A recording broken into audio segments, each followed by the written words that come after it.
Italy, and the supercar. It's impossible to separate one from the other.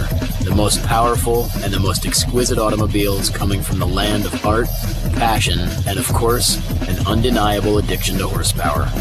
On this episode of Rides, it's off to Italia for the first in-depth look at what some would say is the most super of all supercars on the road today.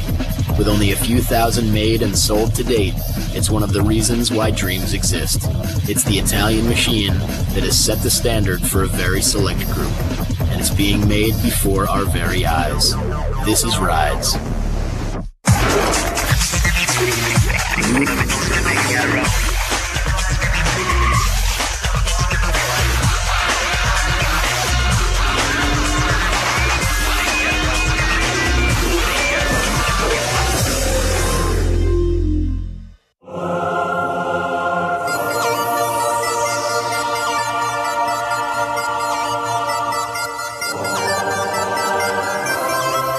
You flash your headlights and these people move out of the way at 180 kilometers, 200 kilometers, and it's incredible.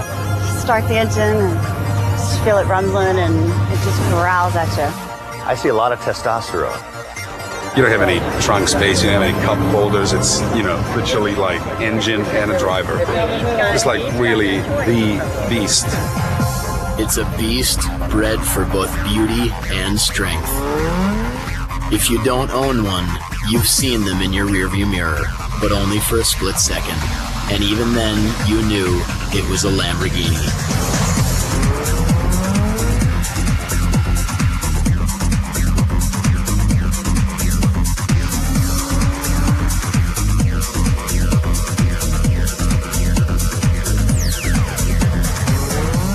Lamborghini's the king of exotics to me. My boyfriend traded me for a Lamborghini. I understand after driving in it. I'm fine with it. It's amazing how there are only a few Lambos, but there are a lot of stories about them. The first Lamborghini I drove was Mike Tyson's. I was about 9 years old. I just learned how to drive stick shift. Once you sit in the first time in your life, when you feel acceleration, it's like, it's just crazy. These Lamborghinis are in Santa Monica, California, all getting ready for a jaunt called the Running of the Bulls. It's an annual road trip, an American celebration of an Italian legend. And it's that Italian part that a lot of these owners are into, knowing that their car comes from a place where a great deal of heart goes into every handcrafted ride. And a lot of passion, That's one thing cool about the Italian manufacturers. Everything the Italians do in life, they really pour their heart and soul into it, and I think it shows in the cars. So now we make our way from Southern California to Sant'Agata Bolognese, the home of a certain factory, a certain museum, and of course, a very certain bull. Lamborghini Automobili is the place that honors and builds, with the Lamborghini Museum and factory standing as symbols of both the past and the future. Since 1963, the plant has turned out only a relative handful of cars, each one, in its own way, a work of art.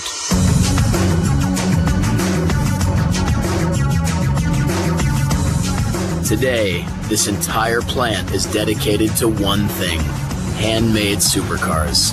And the newest big bull in the stable is this car. It's a ride that some call perfection. Others call it by its name, Murcielago. With a $273,000 price tag, its 48-valve V12 engine hits speeds of over 200 miles per hour. The Murcielago was designed by a relative newcomer, Luke Donkerwolke. I went to Porsche, I went to other famous car companies, I went to Ferrari, and I never imagined coming to Lamborghini because it was always this mythical company that you don't know exactly where they are. And the first time I crossed the gate, it was actually to work here, and I couldn't believe it. I always thought I was going to wake up, and it was not real to be here making a Lamborghini. And the Lambo he made was the Murcielago, a hit of a car that quickly spawned a roadster prototype. We showed in Detroit as a concept car. Not sure if people would want to accept now a car which was so uncompromising. The result was so positive, the feedback, that we decided to basically go for it. And so now they're going for it, building Murcielago Roadsters. So if ever there was a Lambo to follow through assembly, it would be this car. And with all of the leather, the forged engine parts, the hand-built body, the chassis, and the rest of the supplies fully in stock, it's time to build a new Murcielago Roadster. The carbon fiber shell on its tubular steel chassis combines for a lightweight but extremely rigid body. As it's rolled onto the official assembly line, it'll be hit with everything from wiring, braces, suspension, an Italian leather interior, and a state-of-the-art powertrain.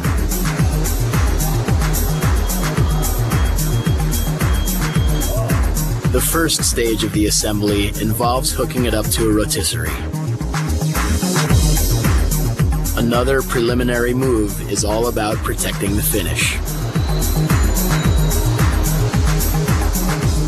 And it's not an ordinary run-of-the-mill paint job. The shell comes pre-painted from Milan, and you can choose from 20 stock colors.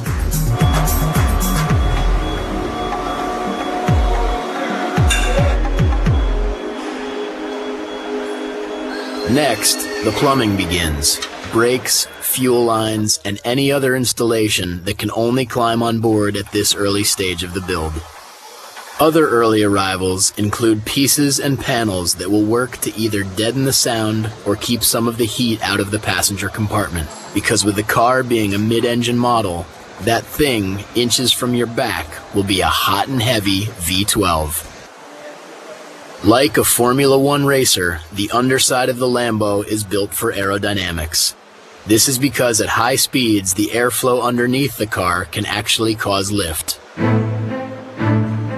Not a problem when you're cruising the freeway at 65 miles per hour, but it's a big problem when you hit the German Autobahn doing 180.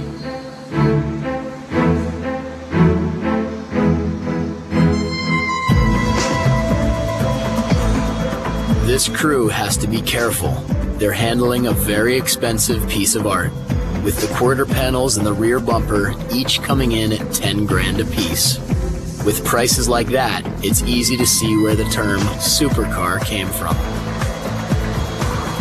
Creating a supercar is one thing. Creating one with this much history and mystique is yet another animal, especially if you're the one designing the car.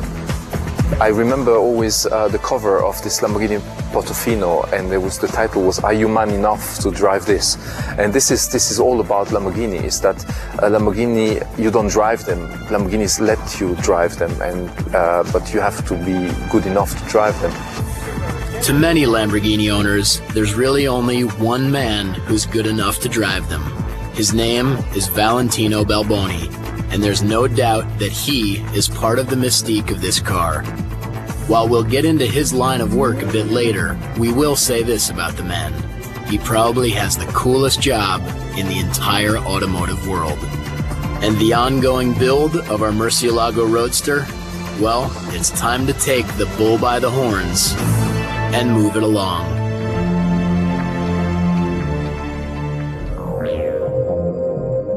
Back with the running of the bulls in Southern California, this pack of Lamborghini owners gets ready for their group trip up the coast.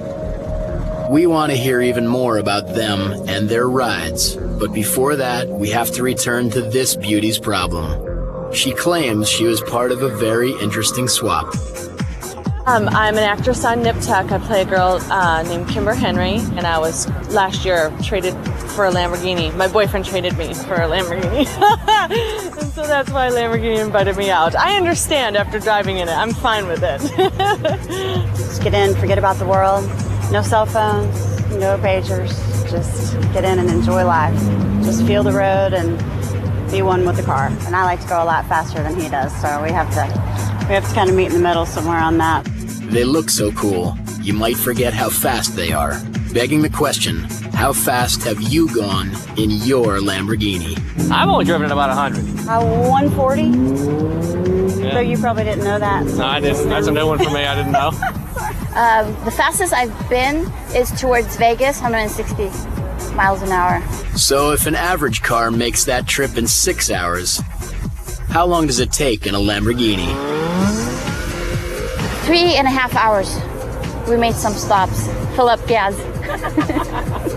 Last year we had a Candy Apple SB with about 600 horsepower, and we did 187.5. Since everybody near a Lambo has amazing tales of speed, we might be ready to examine the Major League. Checking in with that man named Valentino Balboni. Having spread the question throughout our California brigade, it's time to ask him. I think 345 km/h.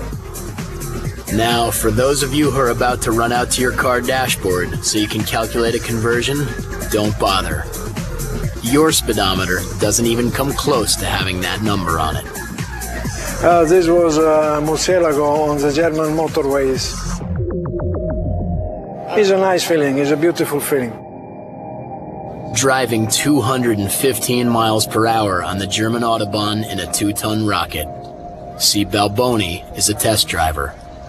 Being a test driver is something. Being a test driver at Lamborghini is something different. He's much more than a car tester for me.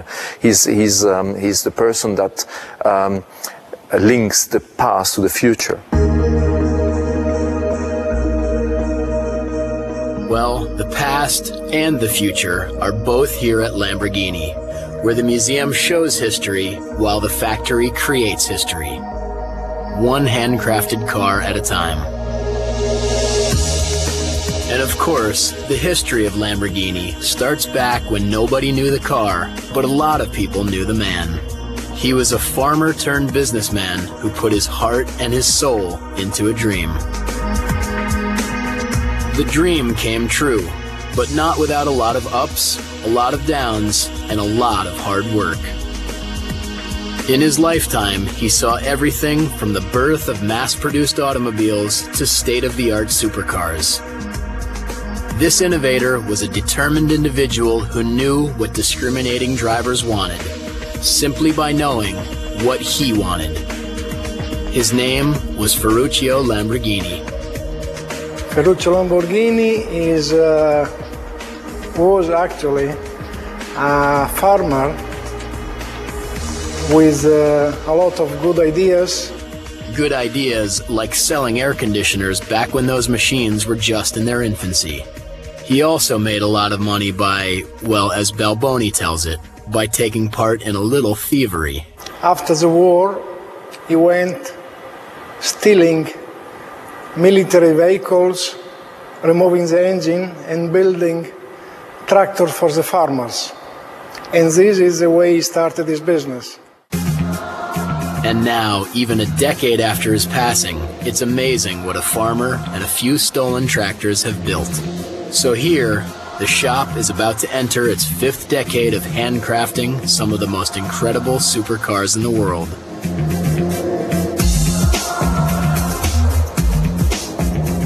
From start to finish, from rear to front, it all comes together here, in a place that is part science lab, part sewing shop, part engine factory, but of course, 100% Lamborghini. At times, it might seem that it's all about machines in this high-tech workshop, but of course, what it's really about is people. Everyone here is both highly trained and highly motivated, and while certain areas require an assembly line of workers, there's nothing assembly line about the product, with only a handful of Lambos coming out of this shop each and every year. I like work because it's a very interesting work and there is a good car. Everywhere you look, you see parts being prepped for a Murcielago Roadster, and these parts are as identifiable as trademarks. A glance in one direction, there are those famous scissor doors from a Lambo. Not far from there, vents are fitted and put into position for the next big step. Elsewhere on the premises, work continues on a front bumper, a $14,000 piece of carbon fiber.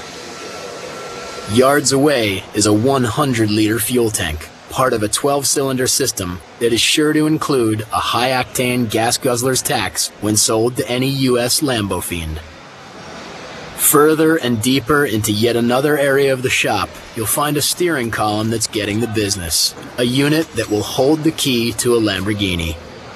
And that key will turn in a new generation of Lambos. Just like the keys that once started 3 other models of Lamborghini. 3 names that are exclusive and legendary. Names that paved the way for the car we know today as the Murcielago.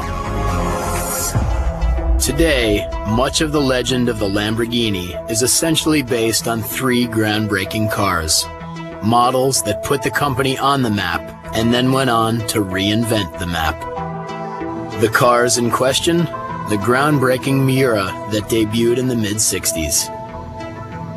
Miura was an absolute pioneer of a road car that took Lamborghini from promising newcomer to serious top contender. Spanning both the 70s and the 80s, the Lambo to beat was the angular and muscular Countach. The shape was a riot of creative genius, ignoring any previous rules of car design. It's a ride that some say actually started what's known today as the era of the supercar. And the car that defined Lamborghini in the 90s? The sleek and powerful Diablo, inching closer to luxury while retaining the radical.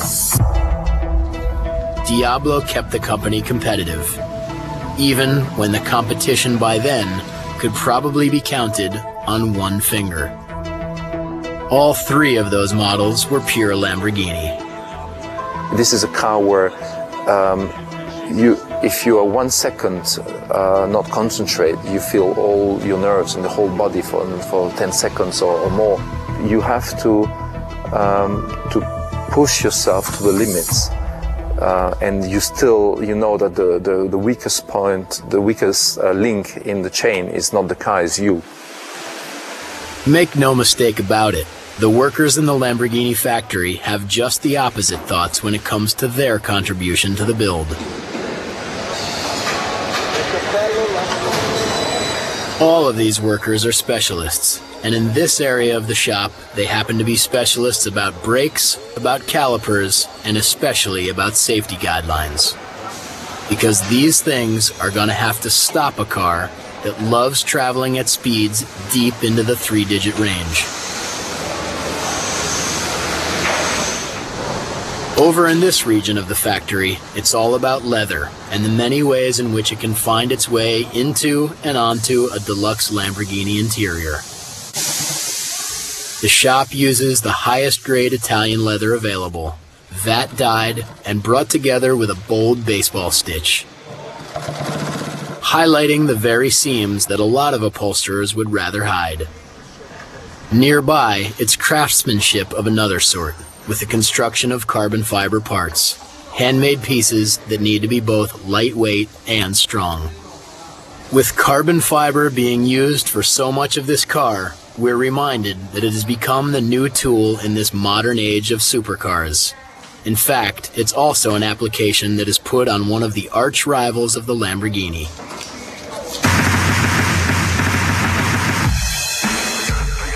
A little car known as the Ferrari.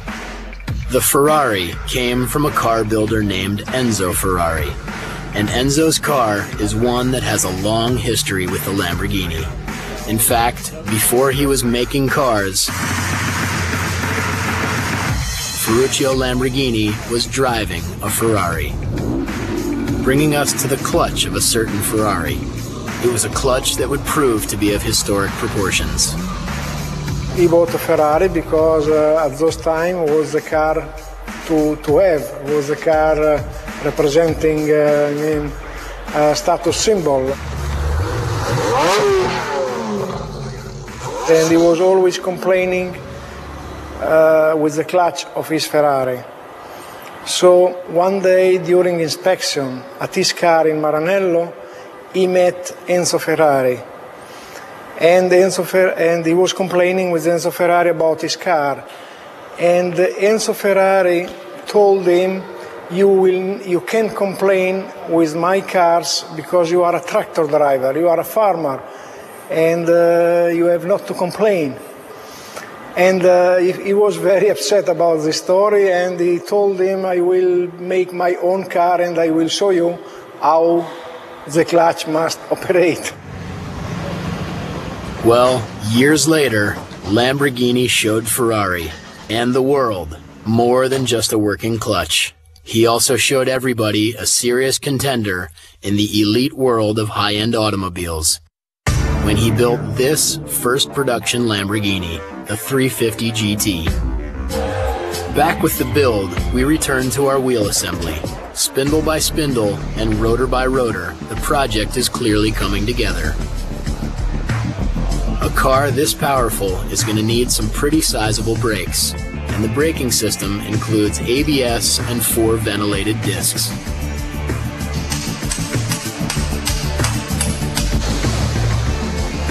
And once there's a quartet, we'll be one step nearer to creating permanent all-wheel drive, moving along one high-tech and state-of-the-art Murcielago Roadster.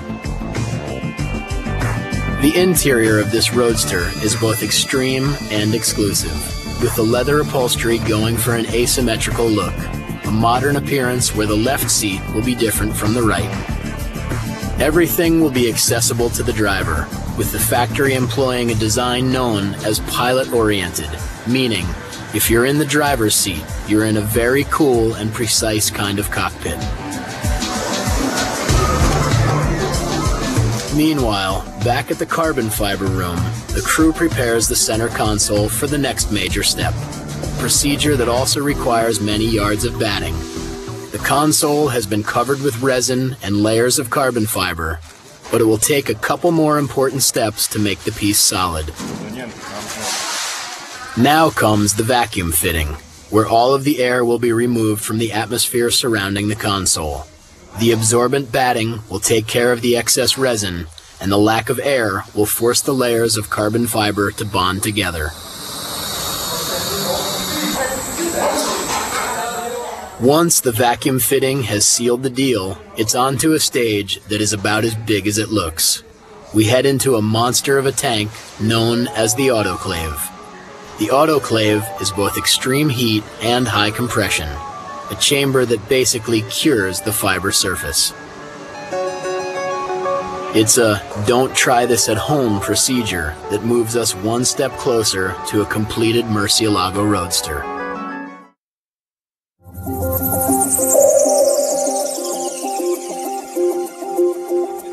To be a supercar, you should be 3 things. You should be exotic, you should be powerful, and you should be expensive. An extra bonus that really helps: be Italian. With Ferrari, Ducati, and Maserati within 25 miles of Lamborghini, we are visitors here in the very heart of horsepower.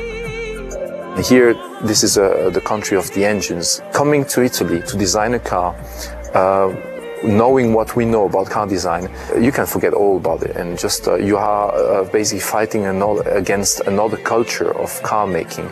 Lamborghini is the best. Lamborghini. Yes. Thank you, thank you, thank you, 100.000 lira.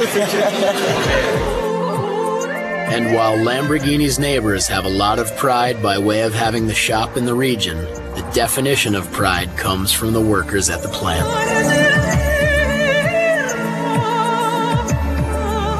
This is a crew of specialists who don't rush things, especially their work. No, we don't want. I mean, our main purpose is to keep exclusivity and to keep, the car very exclusive. Don't make too many cars. People are very proud to do and to make this kind of product. People like Guido. He's a machinist and he's in charge of the crankshaft. In fact, 23 years working in Lamborghini. Guido readies the crankshaft for the mammoth task of the day, putting together the 12-cylinder engine for our Murcielago Roadster. He starts out by inspecting the milled steel crankshaft.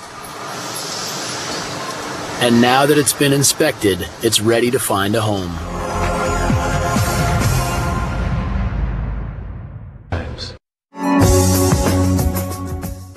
As prep work starts on the halves of the engine block, the edges will get a better fit once the flashing is removed with an air file.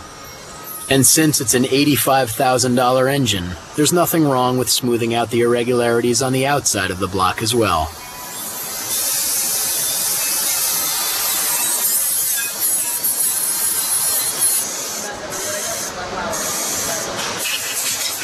Soon it's time to bring the two together, and the first stages of the block assembly are underway.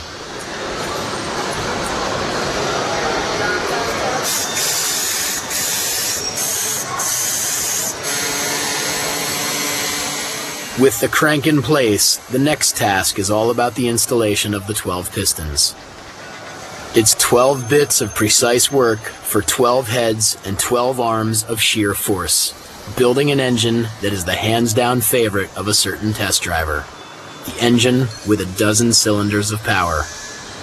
Well, the best engine is for sure a 12-cylinder. This is the most complete engine. The typical exotic sport engine is a 12-cylinder. When he arrived, Luke quickly learned about the love this place has for its V12.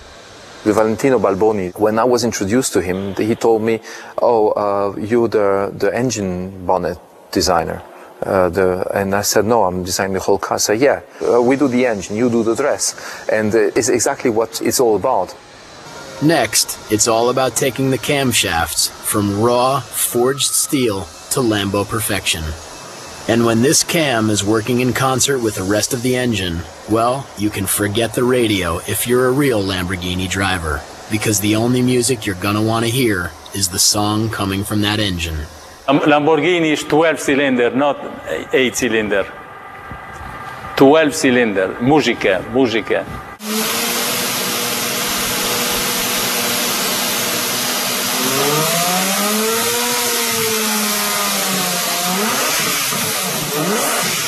The way it sounds, the way it is balanced, you know, and you can get a lot of torque, a lot of power. 12-cylinder is perfect. Before long, the camshaft receives some miking. This is a process that happens at almost every step, with a different micrometer for each task. By miking, the workers can measure to make sure the machine did its job. And since the Murcielago has a twin overhead cam, 4 camshafts need to be checked for our upcoming ride. I'm a guest here, and the engine is the main business. I'm making an auditorium for the 12-cylinder orchestra and nothing else. If an engine is an orchestra, then this would be the string section, the cylinder heads.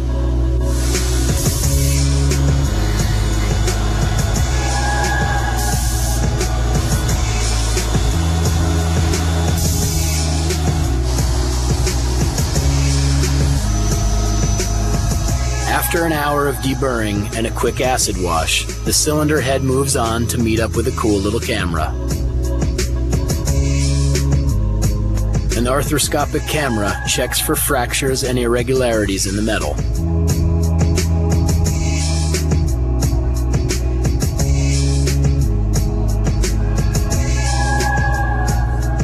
And there's yet another set of checks and balances as the cylinder head temporarily meets up with the valve covers.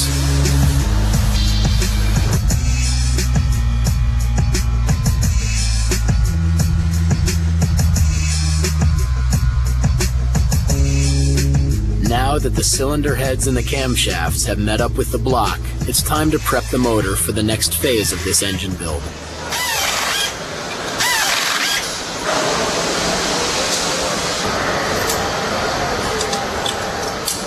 In this area, the V12 goes through pressure checks and cam timing.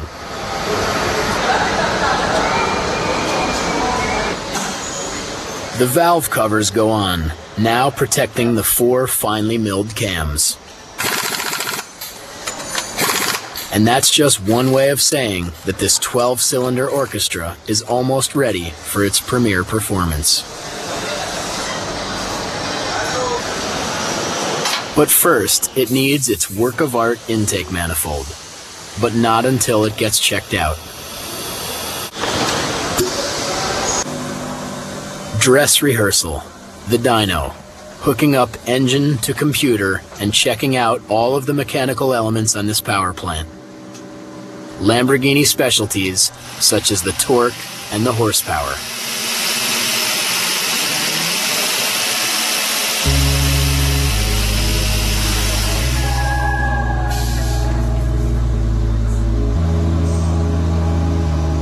To nobody's surprise, the test was a complete success.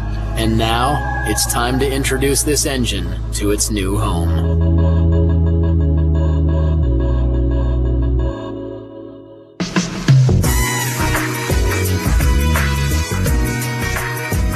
One of the newest Lamborghini supercars is nicknamed the Baby Bull. Its true title, the Gallardo. With a 500 horsepower V10 reaching speeds just shy of 200 miles per hour, it makes you wonder what this baby business is all about. Gallardo, on the segment where it's located, is an extraordinary car, I would say. It drives so easy, and with this new technology applied on a 10-cylinder engine, gives so much torque and so much power that makes the car so easy and fun to drive. It's like a go-kart on the road, you know. Small, dimensional, good, and I mean it's nice to drive.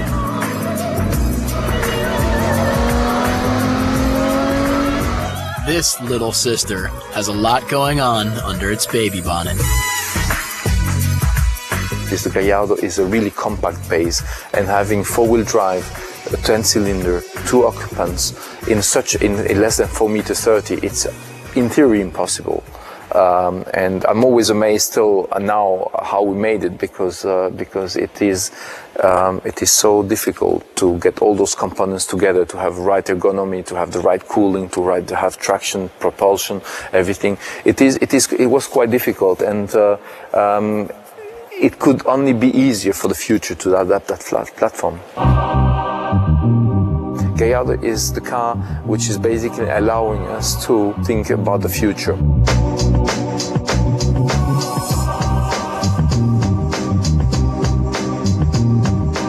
Every line of cars we do at Lamborghini has to be successful. We're a small company, which means we can't afford to do a car which wouldn't sell. And the second thing, more important than even that, is the image of the brand. The brand Lamborghini is something we have to respect strongly. So we can't just enter in a segment of the market for the sake of doing a Me Too car with the name Lamborghini in order to sell cars. This would be doing more damage to the whole company than just not doing anything.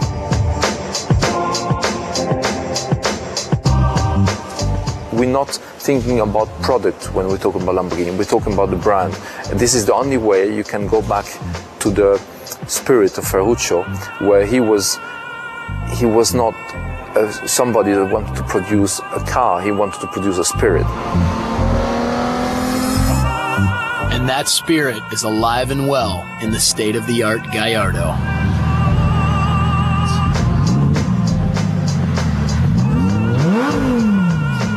He was to say, I'm not happy with the products from another brand, I'm going to do them myself. And this arrogance, but at the same time this incredible courage he had by doing this is what we have to keep to go further. For $100,000 less than its big sister, you get a baby that will behave, because the $275,000 Murcielago is a lot to handle. The Gallardo is a car which allows people to drive a Lamborghini without having to adapt the lifestyle to the car. The Murcielago forces you to adapt your daily use to the car.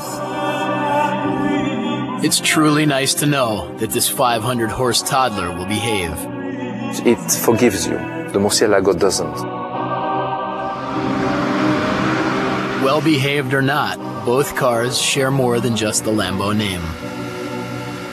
It has to be uncompromising, extreme, and Italian.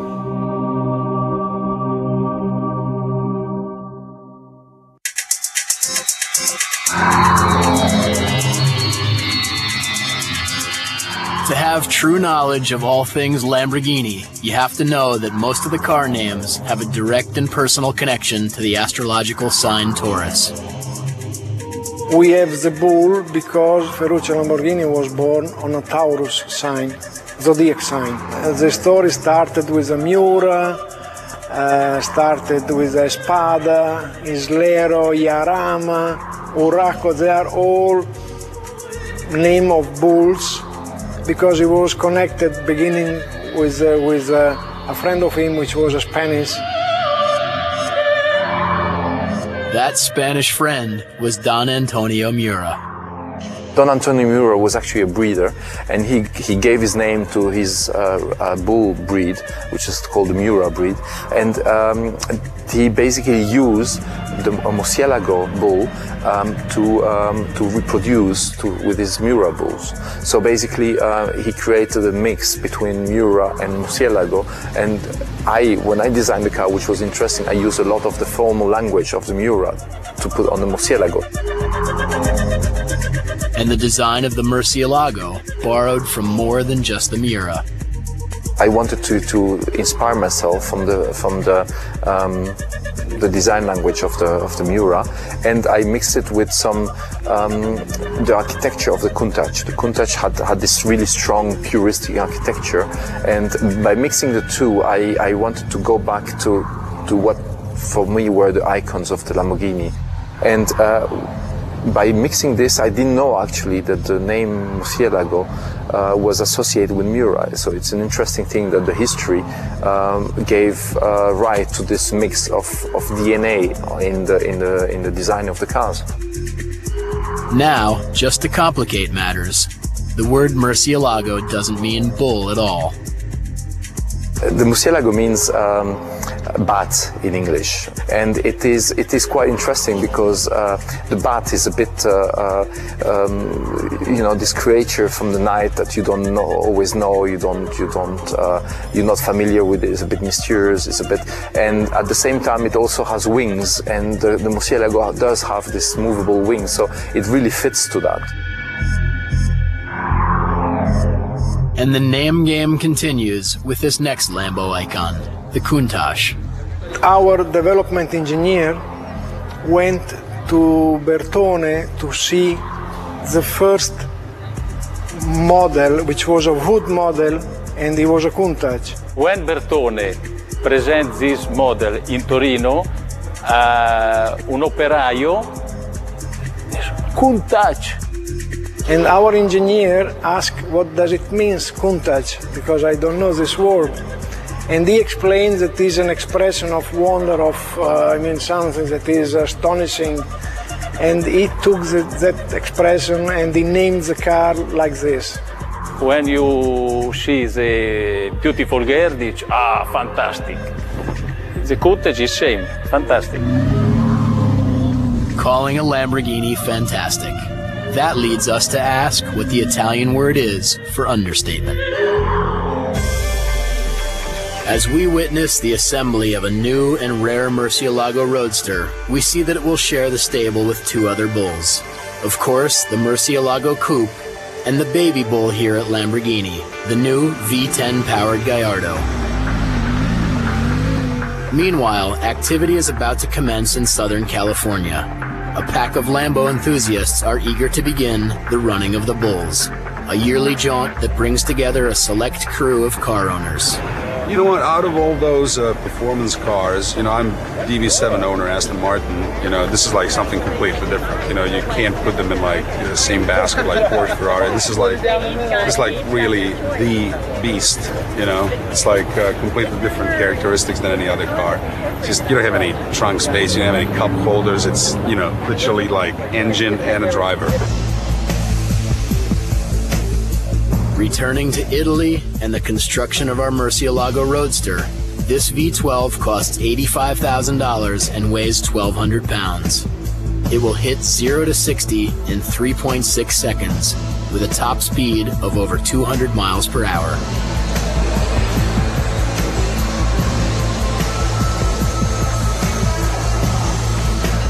The more we learn about it, the more we understand why there are quite a few around here who feel that when it comes to this car, the engine is everything.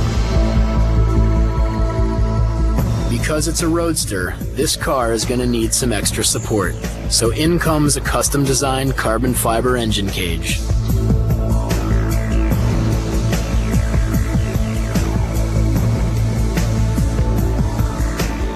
It's all custom, from this $2,000 windshield to this unique engine cover.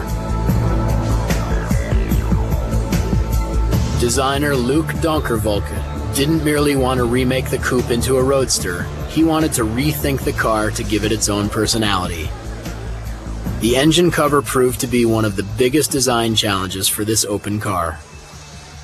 When you talk about open cars, you always fall into this cliche of those vintage cars. I wanted to inspire myself from Calatrava, the architect who did this museum in Valencia, from the stealth bomber, the same thing that inspired me for the Murcielago, but I wanted to go even one step further and doing it even more geometrical.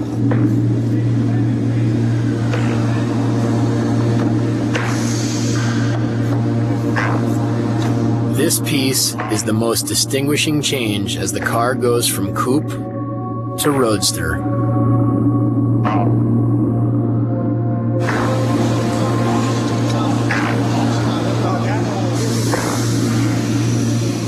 With counterbalancing weights and state-of-the-art hydraulics, those signature scissor doors remind us that they weren't designed that way for fun. With the doors being so long, the upward swing is something you want when you park next to someone and you'd like to get out. They started with a Countach. Countach was the first car we had with a scissor door. I don't know how do you call. I mean, with a system of a door like this. Yeah. And will be always, let's say. A status, exclusivity of Lamborghini. With the car getting closer to completion, it needs to get around a little easier. So temporary tires are put on, saving 4 places for a soon-to-arrive set of wheels. The people around here clearly take a lot of pride in their hard work, and they know they have stiff competition when it comes to this high-stakes, high-priced world of European supercars. Ferrari is something bigger than us. We are smaller than Ferrari, but for this reason I think we put much more passion in our cars, because we build less cars, and so it's all handmade, and we put a lot of passion, and I think that our is the best car. Without altering the extreme features of the car, this ride will have the option of mounting a soft rooftop. But like all supercars of this kind, it'll be designed for temporary use only. For example, when it's raining. And one more thing, that softie isn't recommended if you plan on hitting 100. More testing. This time, steering and wheel alignment. Okay.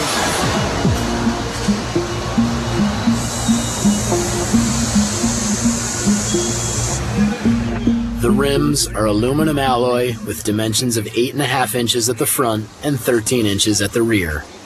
This roadster will have permanent 4-wheel drive with independent front and rear double wishbone suspension and self-adjusting shock absorbers.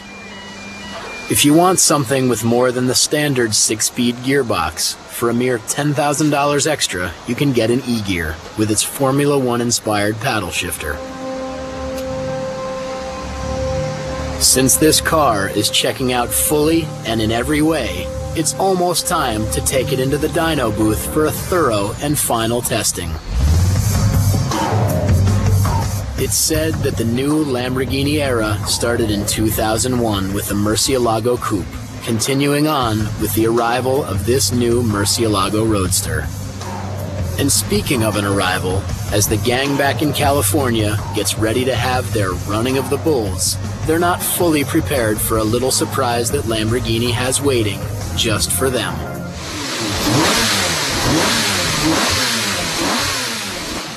So finally, this bull is getting ready to rage.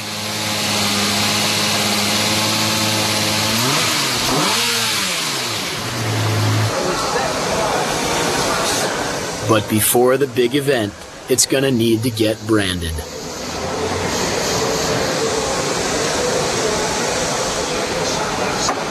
Lamborghini has always been, like everywhere in the world, the challenger, the outsider.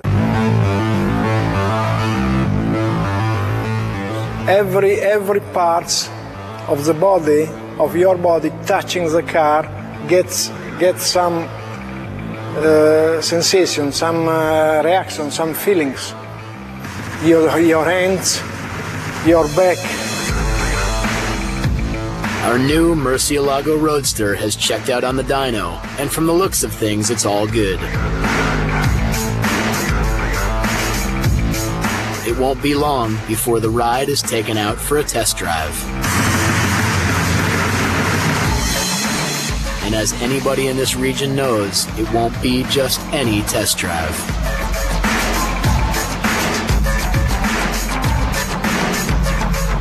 The car is getting delivered to this guy for the run of its life. We have actually clients that send their cars from Hong Kong, from Morocco, from South Africa, to have their cars driven, tested by Valentino, and then having sent back. So, while we're getting ready to run our bull, the Lambo owners in California are eager to get their bulls on the road. The bottom line, these folks are ready to run. But first, a surprise. They're unveiling the first production model of one of the most anticipated Lamborghinis ever built. The Lamborghini Murcielago Roadster. And while we've already been studying this gem, it's a brand new sight to these Lambo fanatics. With this import sporting a $15,000 paint upgrade.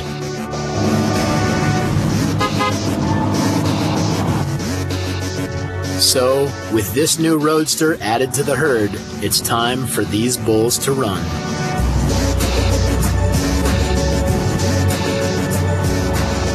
When you really push it, it's literally like, you know, you're blocked in your seat. You know, it's like, I flew once with Blue Angels in F-18. You know, the takeoff was pretty much, you know, actually, it was a little bit more gentler than acceleration in this one for the first couple of seconds, you know, because it's really like, it just slams you down. It's really amazing. Back in Italy, it's also time for this legendary test driver to grab the keys to our new Lambo. I always read about him, and to be the first time driving with him in the Lamborghini I designed was for me a dream. Let's put it like science fiction. It couldn't have happened. This never happened. Valentino Balboni drives Lamborghinis. And he's been doing just that for over 30 years.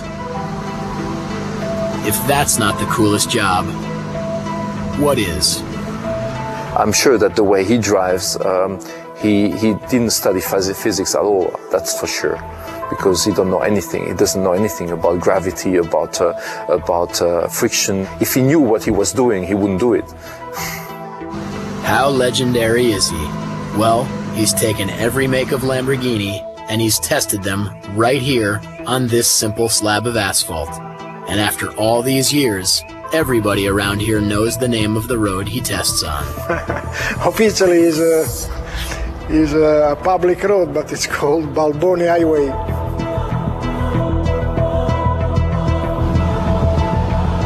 So, as the running of the bulls begins in a place far, far away, back in Italy, Valentino Balboni takes off.